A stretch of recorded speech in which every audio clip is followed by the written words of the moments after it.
Culture et performance. Beaucoup d'entreprises considèrent la culture comme quelque chose de flou, un paramètre hors business, qui n'apparaît pas sur les radars des experts en stratégie. Par conséquent, elles n'y accordent que peu d'intérêt. Dans un ouvrage intitulé Corporate Culture and Performance, John Kotter et James Esket, professeurs à la Harvard Business School, montrent les résultats d'une étude effectuée sur plus de 200 entreprises afin d'évaluer la corrélation entre culture et performance. L'étude montre que ces entreprises hors du commun ont su piloter des changements culturels profonds au cours des 30 dernières années qui ont généré une amélioration sensible de leur performance. Ce qu'ont montré Kotter et Esket, c'est qu'une entreprise est performante quand sa culture est adaptée à deux paramètres déterminants. Les clients, qu'on veut attirer et fidéliser, et les collaborateurs, qu'on veut également attirer et garder. Mais qu'est-ce que la culture ? On peut comparer l'entreprise à un iceberg, avec une partie visible, explicite, et une autre immergée, tacite. L'entreprise, c'est également un collectif, constitué d'individus. Quand on parle de culture, il s'agit de la partie collective, cachée, inconsciente. La culture se traduit, sur le plan explicite et collectif, par des procédures, des règles, une organisation, un mode de gouvernance, une charte des valeurs, des modèles managériaux, tout ce qui régit explicitement la vie du corps social. Ces règles se traduisent ensuite en pratiques individuelles visibles et conscientes, avant de devenir, à force de pratiquer, des réflexes.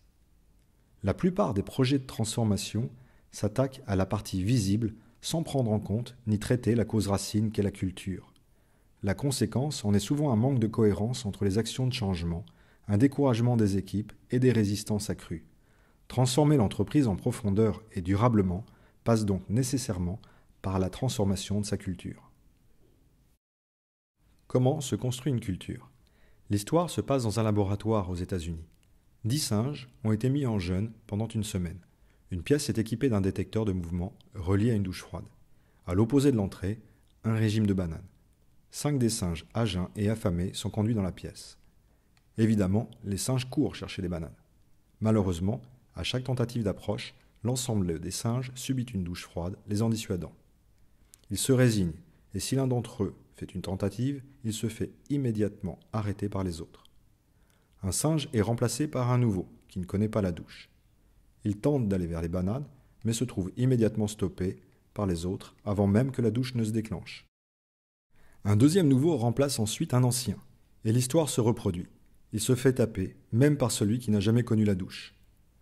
Tous les singes sont remplacés jusqu'au 5e, et l'on constate qu'ils ignorent les bananes et que si l'un a le malheur de regarder, il se fait taper. Voilà comment se construit une culture. Une culture, c'est une réponse d'adaptation à un contexte donné. Elle est tacite, elle se transmet. Si le contexte change et si la culture n'évolue pas, alors il y a une inadaptation préjudiciable. Comment faire évoluer une culture ? L'un des grands défis est de savoir faire évoluer la culture. Souvent, même lorsque le contexte change, c'est-à-dire qu'il n'y a plus de douche, la culture reste opérante, et ce, sans raison autre que la mémoire collective qui persiste. Dans l'entreprise, combien ont envie d'aller sur de nouveaux terrains, chercher de nouvelles bananes, mais se font exclure lorsqu'ils le font.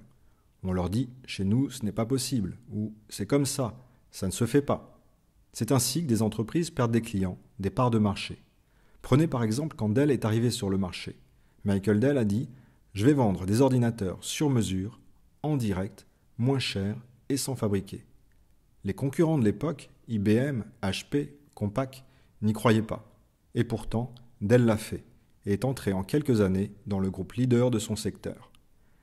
Les exemples d'entreprises qui n'ont pas su faire évoluer leur culture sont nombreux, et beaucoup de collaborateurs se font exclure ou taper sur les doigts lorsqu'ils le font, pendant que des concurrents plus adaptés prennent des parts de marché, des bananes.